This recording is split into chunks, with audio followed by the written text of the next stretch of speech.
Good evening, everybody. Welcome out to tonight's training webinar with Tax Sale Support. I'm Shade Foray. I'm here with Stephen Swenson, and yeah, we're ready to go. Yeah, exactly. You know, for those students that are maybe brand new, we conduct these every Wednesday at 6 o'clock Mountain Standard Time, and each week we try to cover a different topic. If you guys have any questions as we go through, you can go ahead and ask them in the chat section, the question section, and we definitely appreciate you being here. Yeah, we're always happy to take any of your questions that you have. So all they really ever do is just improve the overall quality of the training, I think. So don't hesitate. You're always free to ask questions. Now, for tonight, what we wanted to get into a little bit and talk about was about due diligence. I think there are a lot of questions people have about due diligence. I also think there is a lot of confusion about exactly what it means, and if anything, people are overthinking it rather than underthinking it. I think they feel like due diligence is some type of a goal or a destination they're trying to reach in the at some point that they're never going to quite get to because their expectations are maybe a little bit unreal about what due diligence actually is. So we wanted to see if we could break it down just a little bit and talk about the most important aspects of due diligence so that hopefully you can see it as being something that's more attainable and easy to do rather than being something that is difficult. Yeah, definitely. So we're going to talk about a couple things. We're going to talk about property valuations, investor title searches. A lot of this is going to dig down to the heart of what due diligence is really about. And when we're talking about due diligence, really what we're doing is we are trying to verify the profitability and the security of the investment before we buy it. It's really just a matter of trying to ensure that we're going to make money on it and that it's a good investment. And it really isn't anything beyond that. As long as we can ensure that it's going to be profitable and that it's secure, we're good to pull the trigger. Yeah, and every investment is going to, require different amounts of due diligence or research. With taxing certificates, that research is going to be less limited, easier to do. As you're looking at tax deed investing and buying the property, that's going to, of course, cause you to do more due diligence and more research since you're going to be buying the property, owning the property outright. But regardless of type of investment, like Shade said, I think a lot of time investors kind of get overwhelmed with the due diligence process and really maybe not even realizing that they've essentially done the due diligence and they know enough about the property to make an investment. Yeah, I think that investors run into that situation all the time where the reality of it is they have enough information in front of them in order to determine the profitability and security of the investment, but they still don't quite feel ready to step forward because they feel like there's something else that they need to know about the property or something that they're missing. And I think part of that is just I think some of it is just the anticipation that you get, the anxiety associated with buying an investment, especially if you're doing it for the first time. There's going to be anxiety related to that. But let's talk about what exactly really matters and how do we verify the profitability and security of an investment. What does that mean? Well, a lot of what we're going to do initially with a property is things to verify the value of the property, and also, in looking at the investment, we have to look at our cost or the bid to ratio, the bid to value ratio on it to determine which investments are going to offer us the best potential profitability. That's really the best way to determine that is using just a simple bid to value ratio. Yeah, and when we say bid to value, essentially all we're talking about is the bid price that we're paying versus the property value of the property, of the lot, of the home, whatever we're looking at. And that's going to be the first thing that we're going to do to evaluate the property is to see, okay, this property looks like it has a pretty good bid to value ratio. From there, let's actually determine what this property value is. And so you can go through and research to make sure, do a comparative market analysis to make sure the property is the value you want. And then from there, you can help determine essentially your exit strategy. Yeah, part of being able to determine the overall profitability of the investment is understanding and having some idea about how you might sell it. And also being able to look into the other markets to see what's currently listed for sale and what other properties are selling for, maybe similar properties, and what they're selling for. These are the best indications of value that you're going to find. If you're basing your value off of the exit strategy you choose to employ, you're doing comps, and the bid to value ratio works, that's literally all you can do to verify the value of a property, and it's enough. It's enough because comps alone will ensure that the property that you are selling, you're comparing it to similar properties that have sold and that are currently on sale on the market. So it's important to look at it with comps and exit strategy in mind, in addition to knowing that bid to value ratio. Yeah, and one thing we'll also want to check out is any other type of fees or costs, holding costs that may be associated with buying the property. For example, if we plan on, if our exit strategy is doing seller finance, well, then we're going to need to at least be aware of the property taxes, because we're going to be paying those property taxes while we're seller financing it to the new buyer. So that's something that we may consider. We're going to look to say, okay, well, the property taxes on this lot or this home or whatever it is are this much per year. So we'll take that into consideration. Also, any type of governmental liens. That's the number one thing that we're worried about as a tax lien investor. Is there any other type of governmental lien, like a grass cut lien or some type of utility lien on the property, something that we could still be on the hook for if we buy the property? Yeah, in fact, when it comes to the price that we generally pay as tax sale investors for property, the value proposition in determining the profitability, chances are that side of it's pretty easy, and chances are it's going to be profitable because we buy at such a low percentage of value that I don't think that's normally ever going to be a major concern. The primary concern, though, like Steve mentioned here, is surprises. We don't want to be surprised by some kind of an unseen cost that pops up after we bought something. And the most likely thing that can come up would be some type of a government lien or a fee. The most common being something like a municipal grass lien, for instance, a grass cutting lien. That's a pretty common thing to have on certain properties, especially if the property isn't naturally landscaped. If it's been, if it has grass down, then grass cut liens are something you need to look for. And a grass cut lien is something that's most likely going to be issued by a municipality, not necessarily always by a county government. Sometimes county governments do it, but if there's a smaller government, like for instance, if it sits within a municipality, then the municipality may be the one enforcing codes and making sure that the property is up to code with things like having the grass cut. So it may not necessarily show up on the county records. Sometimes it does, which is helpful, but we can't rely on that all the time. The only way we can really know for sure is we need to contact the entity that may be issuing liens. Yeah, that's a good point.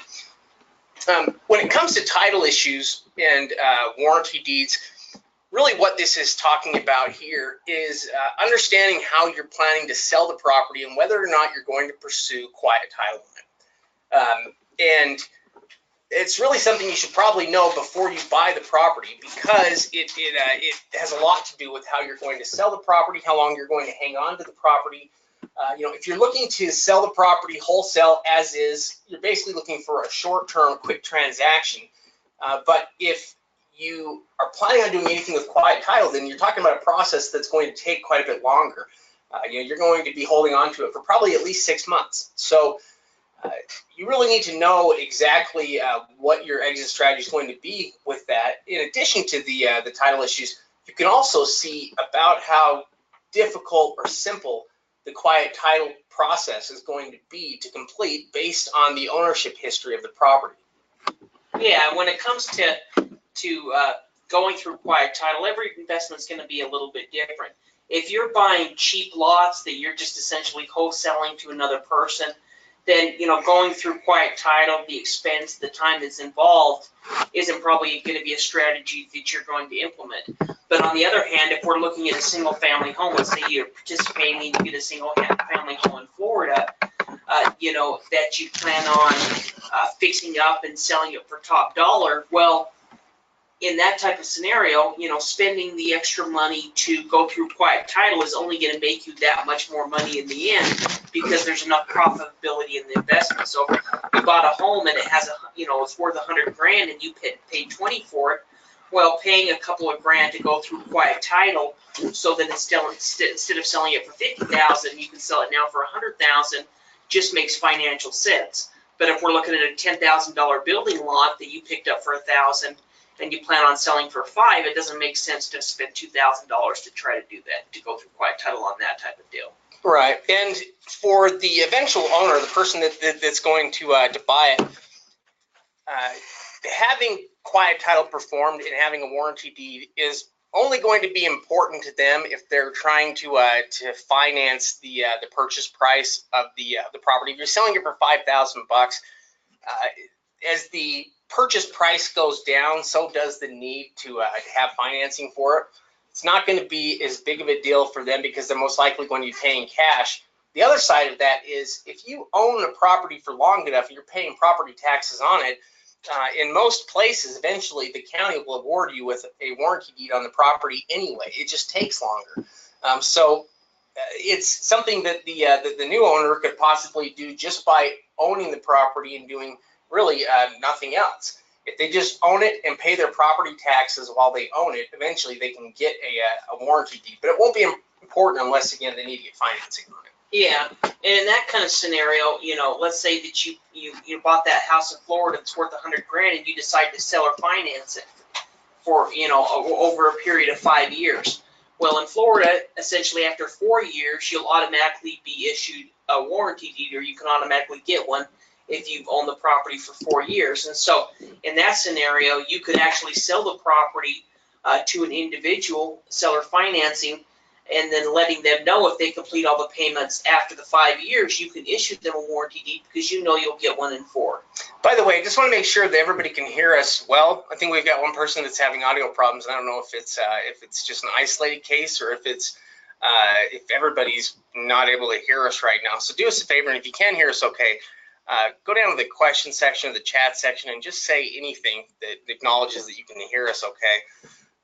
Because I'm going to make sure that it's not a widespread problem. If it's just isolated, then I'm not sure, you know, we can try to fix it. But if it's widespread, then we'll see what we can do.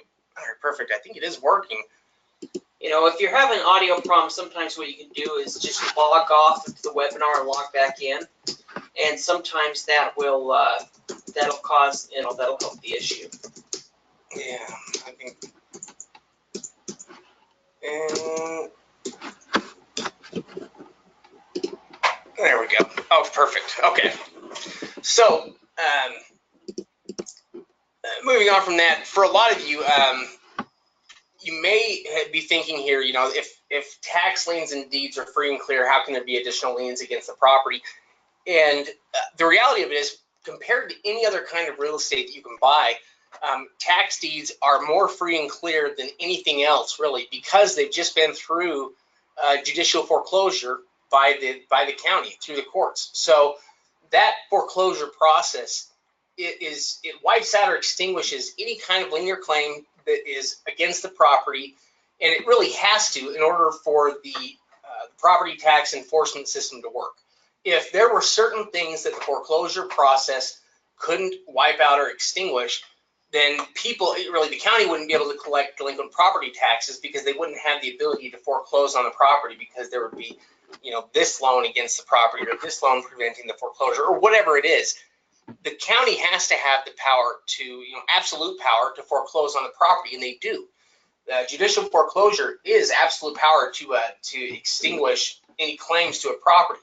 The only exception to that are basically other government issued liens, and those are the only things that we really worry about are liens that could be issued by another government, and that's just because the judicial foreclosure won't necessarily wipe that out. You know, for instance, something like a grass cutting lien won't necessarily be wiped out by that judicial foreclosure What will happen though is if you go to buy, you'd find out about the amount that's due after you buy if you haven't checked on it beforehand. Yeah, exactly. And it's possible that there may be nothing on it, but it's important to check because it's also possible that there could be. In fact, we were looking at an over-the-counter deed, this week that was on a great-looking property, close to a park, looked really good. But in contacting the city, we found out that there was a $12,000 lien against this property, and we're looking to buy this property at maybe $500-600. Maybe it's worth 10 or 12, 15 grand. So having a $12,000 city lien placed against it, for years worth of taxes or whatever for years worth of charges and grass cuts or whatever, essentially makes that investment no longer a good investment unless the city is willing to discount that lien, or if you're willing to pay it off for a discount. And that's something that you can ask. Not necessarily they're going to do it, but if you do come with a property that has a grass lien on it, you could either go ahead and pay that after you bought the property. But if it is a higher amount, it's not going to hurt it to at least ask and say, are you willing to discount this if I pay it? So there's a $1,000 lien. Will you go ahead and discount it if I give you guys $300 for it or whatever? Just to see. Worst case scenario, they're going to tell you no. Yeah, I mean, the reality of it is the county is just like any other debt collector, and they're willing to accept less in many cases. Now they may have rules that say they can't, but it is worth talking to the county to find out, because if you get friendly at all with somebody on the county and tell them you're considering buying property there, and as you're finding out about these liens, about any kind of lien against the property, I think oftentimes they'll be willing to work with you on it, because it's to their benefit to have somebody else buy this property and begin paying property taxes on it, because chances are if it's on one of these lists, it's been a long time since the county's been able to collect any kind of a property tax on it. So they have incentives there to work with you on that kind of a deal. And the longer it goes, the more likely it is that somebody is going to pay the amount, because the amount that is owed continually goes up with time. That's another important factor. Is something like a grass cut lien isn't just a simple grass cut lien. It's a grass cut lien that has interest accruing on a regular basis. So 3 months from now, the grass cut lien is going to be bigger than it is today. And as that time increases, the investment becomes less and less appealing. So because of that, counties are going to be willing oftentimes to work with you on the price. Yeah. Now, when it comes to locating, these governmental liens, essentially there's a couple of different places we're going to go. For any type of city lien, we're usually going to contact the city itself. So, we're buying these properties through the county, but there's possibility that the city could place a lien against it for something like a grass cut lien. And so contacting the city is really going to be the best way, sometimes the only way, to be able to look for city type of liens. Another resource you can use is sometimes the court, they'll have online county court records, and you can search by the property owner's name, the past property owner, or the current property owner if it hasn't foreclosed all the way, or if the deed auction hasn't happened yet, to be able to look for that. Now, when we're looking at these type of governmental liens, one thing to kind of point out is this isn't going to be a big concern if you're purchasing tax liens. Yeah, oh yeah, if you're purchasing liens, you don't have to worry about this stuff at all. In fact, you have varying degrees of due diligence that are required with investments, and there is a pretty wide gap between the due diligence required for tax liens versus the due diligence required for tax deeds. And even with tax deeds, there's a fairly big gap between the due diligence required for raw land versus the due diligence required for properties with improvements. And so it's varying degrees of due diligence, or varying depths of due diligence that you need to get into. And with tax liens, it is nowhere near what it is with deeds. And the reason for that is that such a high percentage of the liens redeem that generally these things are not problems you would ever really encounter or run into. In fact, the vast majority of liens are going to redeem, and really what you're purchasing is only a lien against the property. You're not actually making any kind of property purchase itself. And so with tax liens, you really only have a couple of concerns. Yeah. I mean, what we're really looking for is to make sure the property has value, and then you really to check the roll-up. If the property has value and use, and the roll-up, and when we say roll-up, what we're talking about is any other tax liens on the property. So when you go to foreclose on a property, you're going to have to pay off any of the other tax liens. So if there was a tax lien from 2015, 2016, 2017, and then you bought it for 2018, and then, the redemption period had passed, you would need to either, pay off those other tax liens so that essentially you own all tax liens on the property. And so that's the reason it's important to look for that information, because that total amount is where we're really going to judge the bid to value ratio. So we may be buying a $1,000 lien on a $50,000 home, but we want to see how many other liens are on the property. So if there's 4 other liens that are $1,000 each, the actual foreclosure value, or how much it's going to cost to foreclose, isn't going to be $1,000, it's going to be $5,000. Yeah. Because there's 4 other liens plus the one we own. In fact, I got a really good question yesterday from one of the members that was asking me. They said, well, if the redemption period is only 2 years, then why are there 5 years worth of taxes against the property? Which is a great question. And it's I don't know that, I think it's almost kind of an unintended consequence of something the county didn't necessarily plan on. But I think that there are a couple of reasons for it. I think one of the primary reasons for it, I think I could probably blame on institutional bidders. Banks and financial institutions, when they buy liens, they buy them in bulk, and their only goal with liens, they don't care what liens they buy. They just buy the liens because they know such a high percentage of them are going to redeem that they're not really concerned about individual liens and what they're buying. However, they're also only in it for the easy money. And I think that's part of the reason why they like liens, is because they can sit back and just collect checks in the mail. Well, that also means they don't pay attention to redemption periods, and they have no interest at all when it comes to property. They don't care to acquire property. They don't want property. They just want their high interest rate returns on cash. So the redemption period on the liens that these financial institutions can buy, they might come and go, but the financial institution doesn't do anything but just sit back and continue waiting for a check in the mail. And if they buy multiple liens, you can easily end up in a situation where a property should have been foreclosed on 2 or 3 years ago, but it hasn't because the lien holders never did anything. Yeah, and I agree with Shade. I think the majority, or good, a lot of them is because of these institutional bidders.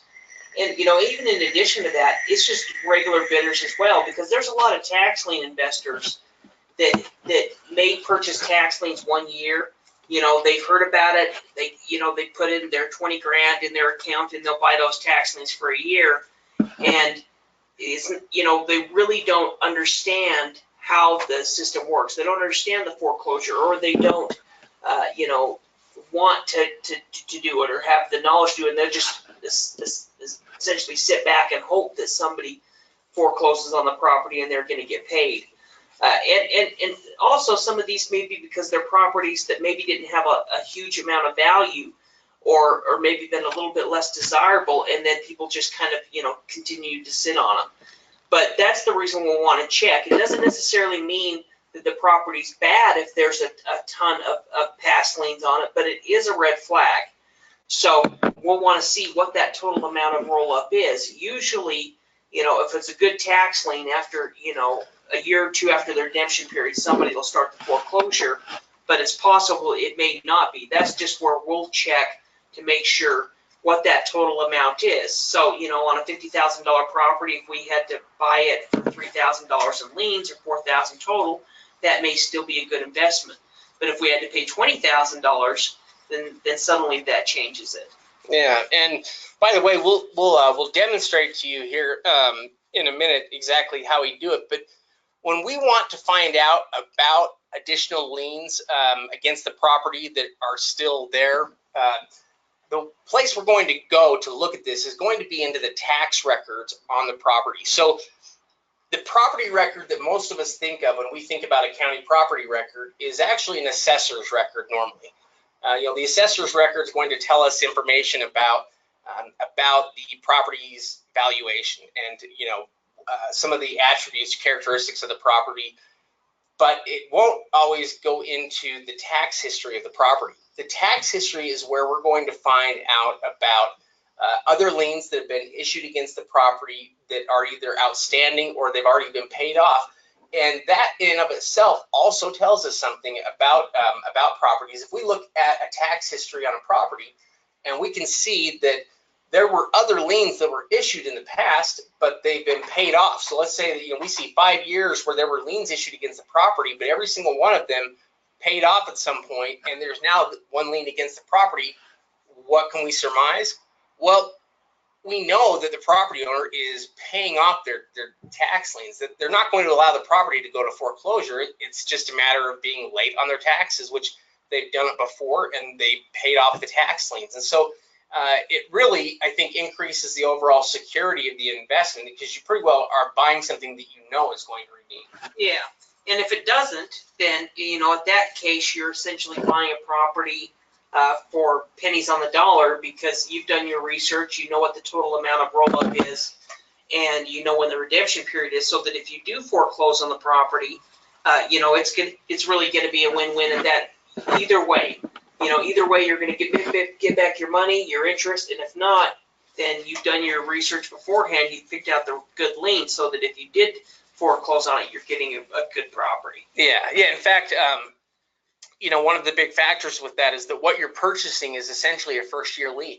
And buying first-year liens is a good way to avoid any kind of roll-up issues, because if you buy a first-year lien and you pursue foreclosure at the end of the redemption period, then the most you're going to have to look at, chances are the county may offer you the second-year lien, in order to buy it, or if it's a 3-year redemption period, third-year lien. But if you have the first-year lien and you're the one to initiate foreclosure, then the roll-up amount is never going to be more than what it's never going to be more than a small fraction of what the property's worth, and it's going to be worth foreclosing on.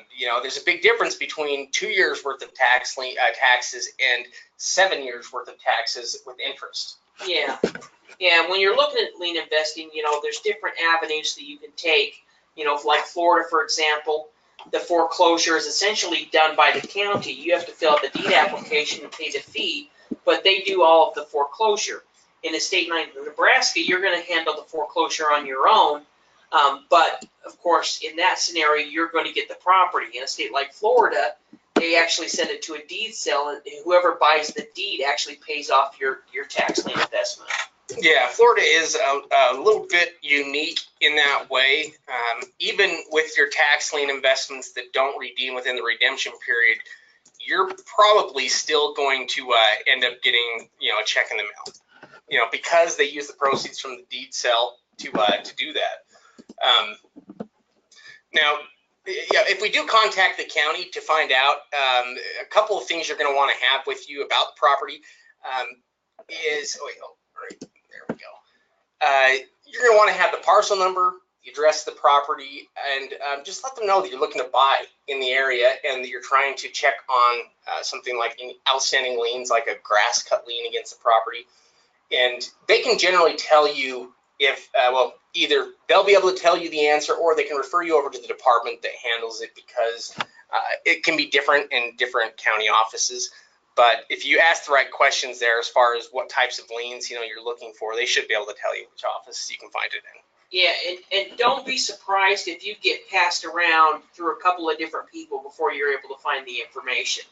Don't get discouraged, because that could definitely happen. So, you call the city and they say, no, you need to talk to the clerk in the county, or you call the county clerk and they say, no, you need to talk to, the city on this type of lien. And so it may take a couple of different calls to find who you're looking for, but like Shane said, they should be able to at least point you in the direction you need to go. Yeah. Now, we're just going to jump over here to some slides, to the internet for just a moment here, so that we can, really, it's kind of a good point right now to talk about some of these liens. And in fact, it's a topic that we were even talking about today. Yesterday, was talking with one of our coaching students who is buying tax liens. You know, they want to buy over the counter, not over the counter, but they want to buy tax liens from the auction, and you know, they're having a hard time finding or knowing which liens to buy. And the reality of it is, finding good liens is really pretty easy. It's not overly difficult if you just know what to look for. What I just did here, I went to the online auctions section and went into the liens, and you know, this is a county here, Orange County, that are selling liens, so we can preview the items for sale here. But what we wanted to do is, let me flip that around, is we can do this based on the amount. And so maybe I'll jump up here. So we're looking at these tax liens that are right around $375. Okay. So these are available. You can see that, you know, which ones are active and that are basically, if they say active, you know, they're still available here. If unavailable, they may have already been purchased. But if we're looking at these liens, we're going to click on the link here that's going to pull up the property record for the lien, right? So we can immediately see on this lien, so this is, again, is a $300 tax lien, and it's against a single family home. We can see, you know, single family home, class 2, that we have listed here. We can see some of the information related to the value of the property and the assessment. We can see that the assessed value of the property is about $34,000. So when we look at the $300 compared to the $34,000, of course, those numbers work great. But again, what is it that we're concerned about with the tax lien? The roll-up. You know, we want to make sure the property has value and use, which if it's a home valued at $35,000, it has value and use. So what we're mostly concerned about on this property here is just what the roll-up for the tax history is. We can find that actually right here, and on most county records now, we're finding they have a link to pull up the tax records on the property. But this is a link right here for the tax records. And what we can see here is, you know, this is the information about the property here. And then we have the tax history here of the property and what has been paid or not paid. And so what's interesting, we can see here that these bills have all been paid, you know, going back these different years. If we go down here, we can see the unpaid, you know, certificates, and this one was actually paid as well. It looks like, you know, it looks like everything is pretty much paid off on this property except for this latest tax lien. Yeah. And you know, we can see at one point there was a 2008 tax lien against the property, but it was paid off. You know, in fact, yeah, we can see the amount that was paid off right there. It's possible back in 2008 this could actually be even a different owner. Yeah, yeah, very well could be. With a property like this, we would be the first position lien holder. Basically, I mean, we would have the first lien against the property, a first-year lien, because there are no other liens that currently exist against the property. That's going to put us in a really strong position if the property, for whatever reason, didn't redeem. It's going to redeem because you know, these people are always paying their property taxes. But if it didn't redeem, then the most we could be looking at would be 2 years worth of taxes in order to foreclose on the property. Yeah. Yeah, exactly. So in looking at this property, what we might do besides what we've already done is we may check the property on Google Earth, make sure it's still there. If we can get a street view just to kind of see what it looks like when that was taken. We may check out the property and just do a quick kind of comparable on something like Zillow to see the value and some of the other homes for sale in the area. But based off of that, really based off of 5 or 10 minutes worth of research, we can make a decision on this tax lien certificate because, you know, chances are 95% of them are going to pay back. And if it doesn't, we know here in Florida that we can go ahead and foreclose on the property. And like what Shane was talking about before, there's only one, you know, this is the first year tax lien on this property. So if we were to foreclose, that would be 2 years from now.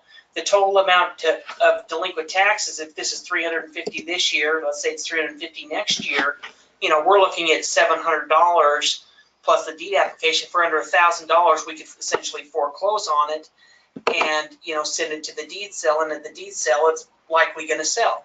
Yeah, yeah. You know, also, Fortunately, on some of these images here, this one's a bit of an old image. This image right here, though, was actually a 2017 image. Almost, it's less than 6 months old, the image. And so, that actually tells us enough there. I would pull the trigger on this thing right now, just based on what we have right here. It's enough information. Now, other liens, it might be different. Let's see if we can find a problem lien here. It's surprising, but sometimes it's hard to find problem liens. As the list gets older, it'll get easier because there will be more and more junk, but there's another great lien. Doesn't have any kind of problems here. Let's see if we can find a bad one. Let's jump up to maybe like $1,000 ones where some of these are going to be homesteads. Sometimes the ones that are non-homestead have a better chance. All right, let's try. There we go. Let's try this and see. And these are all 2016. Let's take a look. Another single-family house, probably going to be okay. We'll see. Oh, there are. Yeah, they're okay. So here's a good example of roll-up. So the initial tax lien that we're looking at on this property is for $1,082. And here's the property. It's a nice single-family home valued at $44,000. Now, on just those two figures alone, it would seem like, hey, great investment, and it still might be a good investment, but you need to know what the tax history is so that you know the cost to foreclose on it. So as we look down here, we can see that the taxes were paid up until 2010, and then the taxes were no longer paid. So here it is. We have other real estate certificates, and actually that's all paid. Yeah, these are all paid. Never mind. This is another good lien. So what they're doing in this scenario is they're just late. Yeah, they're just late on their bill. They have a history of being late on their bill, but they end up paying it because we can see that they pay it, each year. So they end up paying it before it goes to before the lien gets over a year old, probably. Yeah. So a pretty secure buyer. Property owner just late with their taxes, not going to let it go to foreclosure. Yeah, we can also see this property is not owner occupied. We can see the address there, is in Huntington Pines, and this other one is, 38 Amberdale Avenue. So, this is either a rental or a investment property or being lived in by family, something like that, but it doesn't appear that it's owner occupied. Yeah, it's not going to be a homestead, most likely. Well, let's see if we can find a bad one. Let's just keep looking to see if we can find a bad tax lien here. And this one valued at $82,000. Let's see if this one has anything bad. Probably not. Another first-year lien. Which it's crazy, but it's really that simple. Really, just based on what we see in that first page and this page, you could pretty well know if it's going to work as an investment. Yeah, exactly. I wonder if I tried the really low dollar amounts, if it would. Yeah. Let's try a very small amount on a lien. Let's get to where they're still available. There we go. We've got a few $100 liens here. Let's see if any of these, which it's funny. Sometimes you'd think that the $100 liens would be junk, but they end up redeeming all the time. Yeah, this one has a low market value. Yeah, so let's see what this one is. This one could be junk land. And there's a bunch of unpaid tax liens. Yep. So here it is. This lien is for $97, but the taxes have been unpaid basically for. There's 2010 right there that still needs to be paid. Then there's 2013, 14, 15, and 16, which the total amount, and these amounts are constantly growing again. So, you've got 180 plus 160 plus 144 plus 126. Your total amount to foreclose on the property is going to end up being about $1,000. Yeah, and this property has little to no value. Mm-hmm. Yeah, in fact, the total assessed value on it's $100.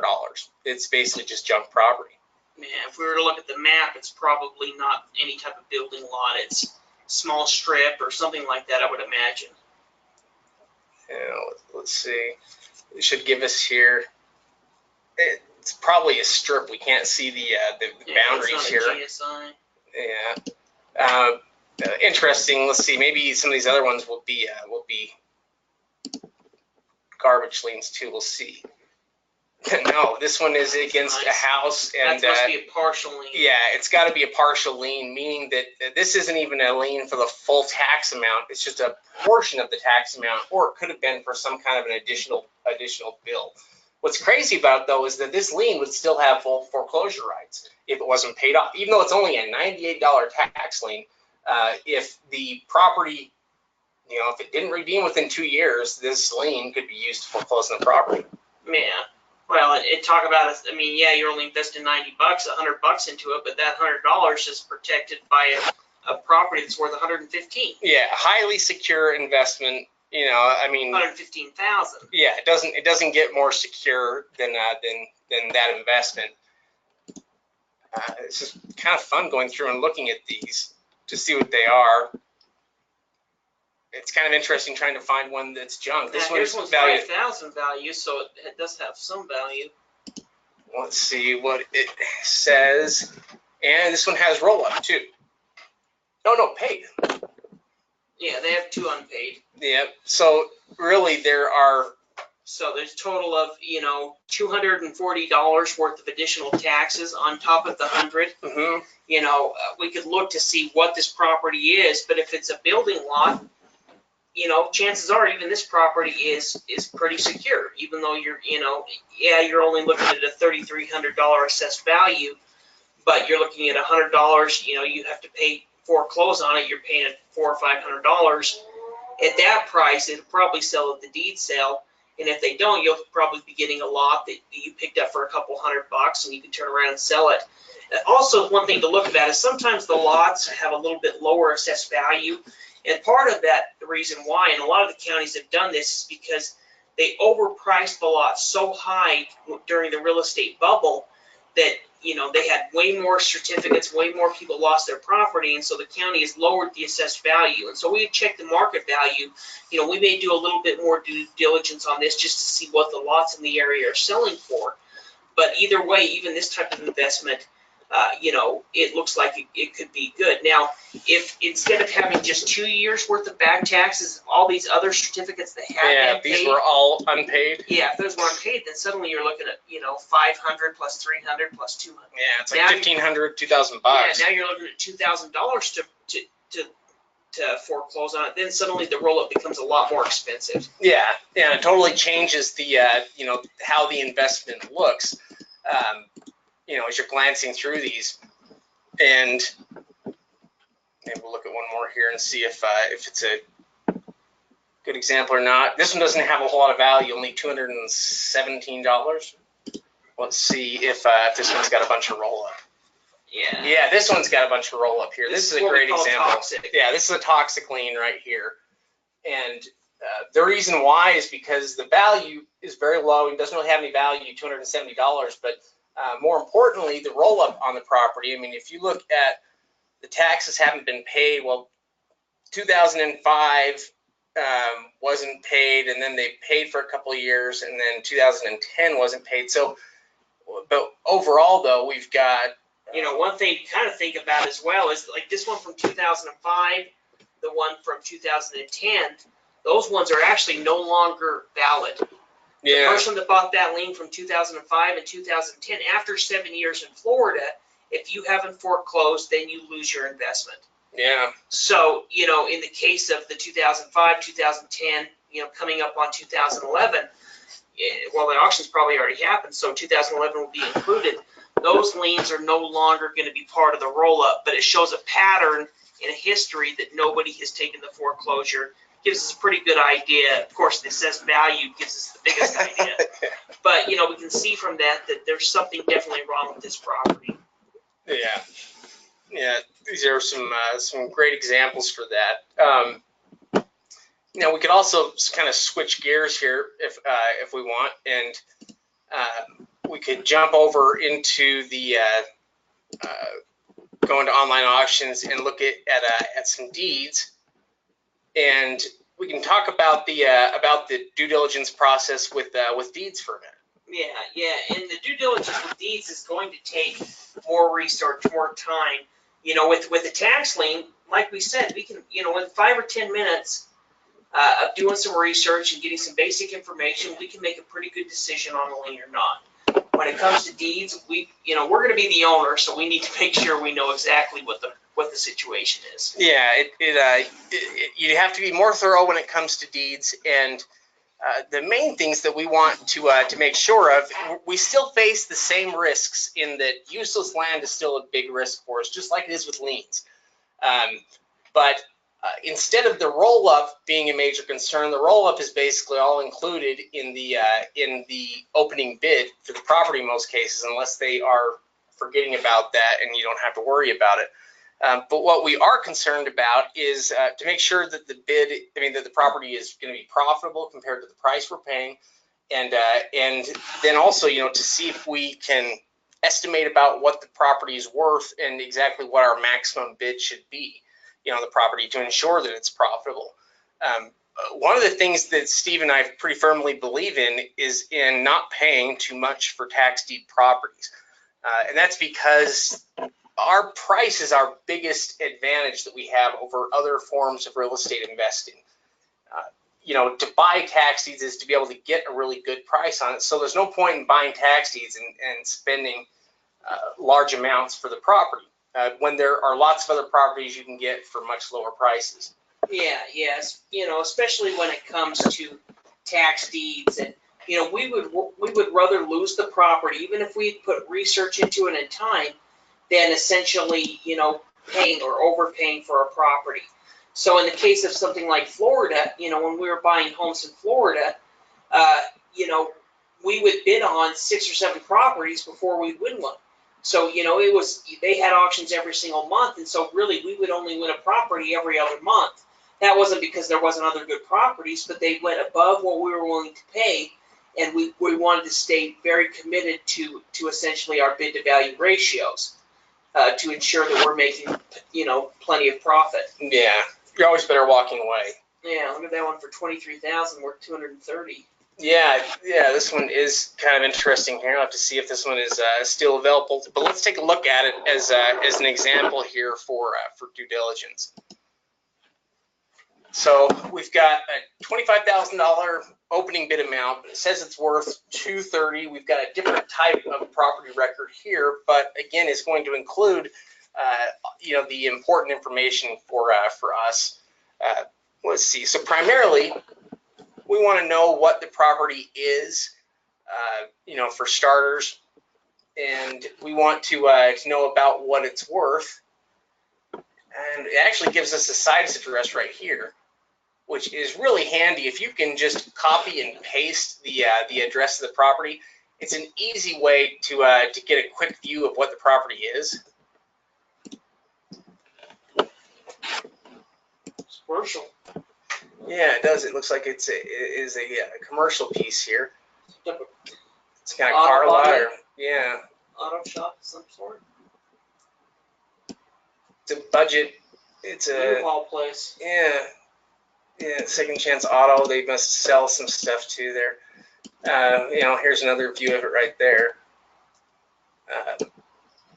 And this one's a commercial property.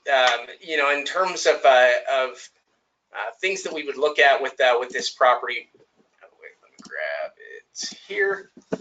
Okay, let's take a look, and let's first see if we can find any kind of a sales history on the property. If we can't see a sales history on the property, we can dig into the assessment a little bit more.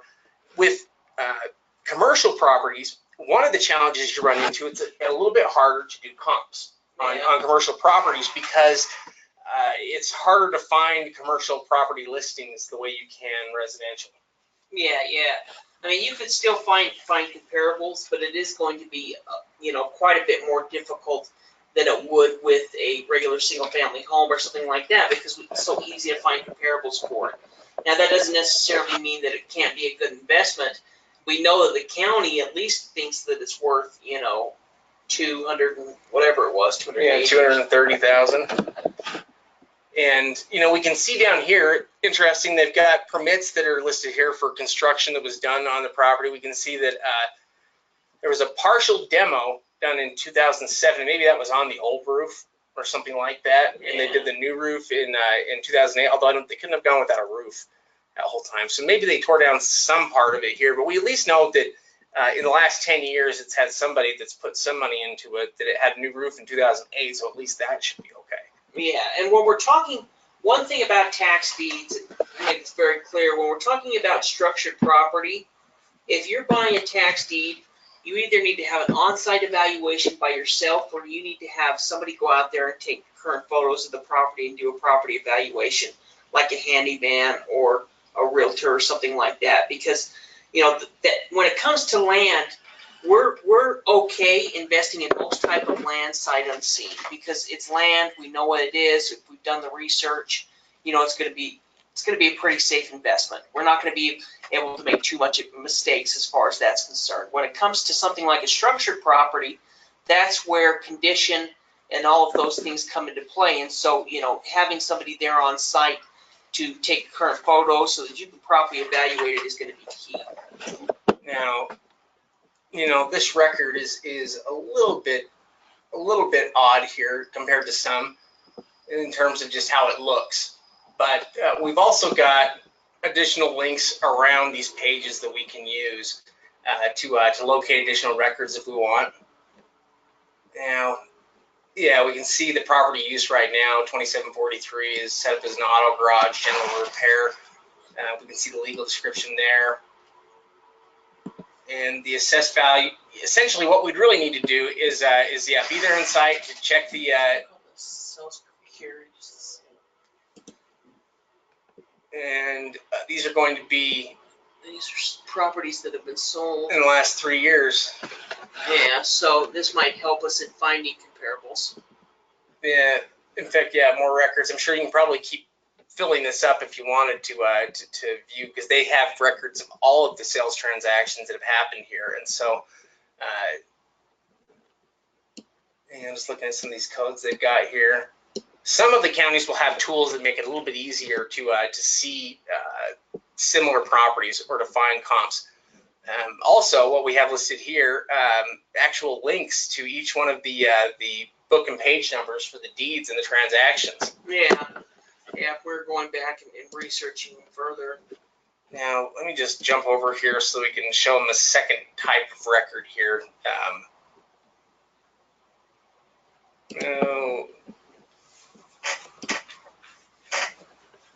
Let's look at a couple different types here. So, and as we're scanning the list, what we're looking at is we're going to check the bid to value ratio, that opening bid versus the assessed value, and that's going to help us determine which ones we're going to click on. Yeah, and then when we're scanning through the list, if we see an opening bid that's double the assessed value, we know there's something wrong with it, that it's probably kind of like a toxic deed, most likely. If we see a number that looks like it's about 50% of the assessed value, what we're probably looking at, if it's in Florida, is a homestead property, because they generally list homestead properties for 50% of assessed value. Yeah, exactly. So, you know, if you're the one who's foreclosing on the homestead, you don't have to pay 50% of assessed value.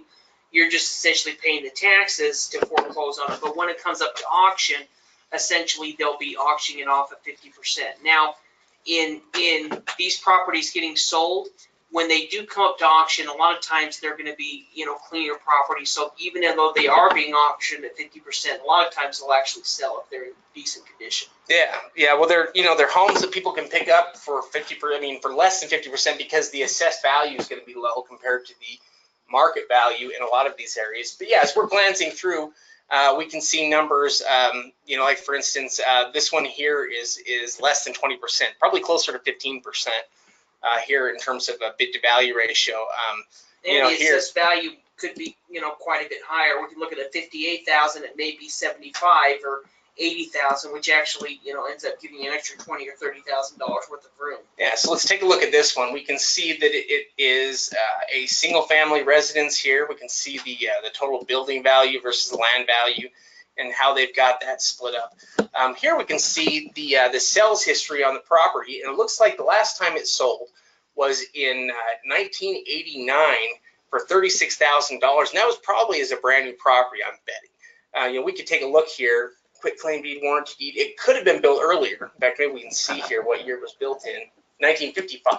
So it's actually a little bit older. What's important to us here, though, is when did the property last have a warranty deed? And the answer is it had a warranty deed in the transaction before it was foreclosed on. That's a positive when it comes to if we wanted to pursue quiet title on it or something like that, because again, last time that it sold, it was basically done with a warranty deed, and that's what the title search company is going to have to work back to. I mean, that's what they're going to have to go back to it on as they do quiet title on it. Yeah, we can also see it sold back in 1989, so the same owner has owned this property, for, what is it, 20, 30 years? Yeah. 20 years? Yeah, a good long time. And, from here we can see information here if we wanted to. I'm sure they've got a good map set up here we can utilize that will show us exactly where the property's at. And here we've got base maps. You learn how to use these map systems that the counties provide, because they are extremely useful, very useful, and will teach you a lot. We've got property details here on the left-hand side that tell us a lot about the property, and we can see exactly where it's located at here. And if we wanted to check just to be sure here on this, I should pull it up. And yeah, we can see that is the same property. So let's just zoom in here for a street side image here of the property, and this is it right here. Again, this one's opening up at 11,000, valued at 58. Now, if we thought that maybe that's something else we always check on these, is to see what the estimated market value is on it, because oftentimes that's going to be, well, depending on where you're at, it could be above the assessed value by a fair amount. Yeah, and if we're actually going to be bidding on this property, then we'd do a full comparative market analysis where we find 3 actual comparables in the area and determine exactly how much is selling per dollar per square foot. And so, in doing that, we have different trainings. If you're not sure about comparative market analysis, we have different webinars where we just kind of spend the whole webinar talking about it. But, essentially to determine exactly how much this can sell for. And when we're doing the comparative market analysis, we want to be fair to ourselves. And when I say that, what I mean is essentially we don't want to overprice the property in our comparables, and we want to essentially go as low as we can, because if it is worth more, that means we're just going to make more money. Yeah, in other words, you're always better off. Examples, not the best examples. Yeah, you're always better off undervaluing the property than you are overvaluing the property, because in one case you end up with more profit, and in another case you end up with less. And it's always better to end up with more. But this property looks like the estimate is actually pretty close to what the county has it assessed out, but it rents out for about $875, $900 a month. So even in a property like that, let's say we could get it for, $4,000 or $5,000 over the minimum bid, you're still looking at having the property paid for if you rented it in a year or so. Yeah, I mean, you're talking about paying $15,000, $16,000 for a property that's worth $60,000, a multi, 3-bedroom, 1-bath house that, a family can live in, something that has the ability to bring in a lot of revenue every single month. Yeah, exactly. So, I think it's a good example, and there are, tons of good examples. We can spot the bad examples, when they come up sometimes, but so many of these are going to be good examples. Yeah, a lot of $10,000 on $50,000 homes. Yeah, which the numbers on these are, excellent. They're amazing. And, the properties, this one was built in 1948. It's probably another basic, 3-bedroom, 2-bath, something like that. Yeah, as well as actually almost 1,900 square feet, so Yeah, it's so bigger. Yeah, it is pretty big for its size here. And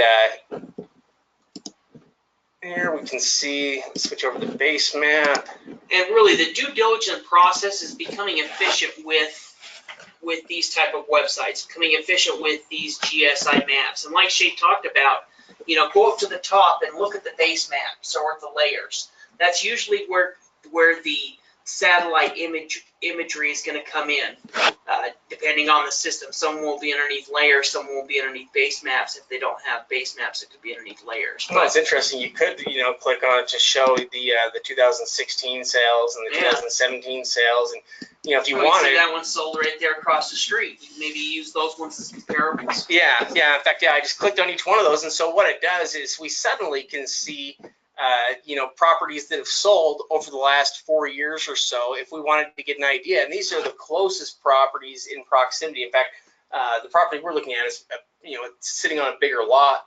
It's actually got a really nice lot. Yeah, it's kind of a big property. It's a big house compared to the rest of them around here. It's a bit larger. In fact, let's look at this one just on Zillow too. I'm kind of interested to see what Zillow has it priced at. Yeah, let me just grab the site address here.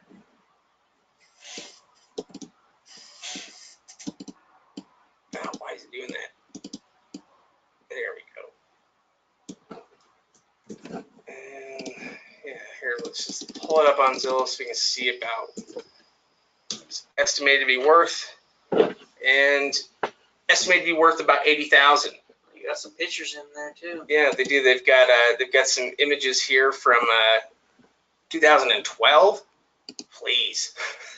Old listing. Yeah, it must be a real old listing here. Sell a long time ago. Yeah, but as long as we could check the, on this property, if we were to go and look at it in person and we were okay with the condition of the property and where things stood there, then it would really just be a matter of figuring out what our maximum bid would be on the property.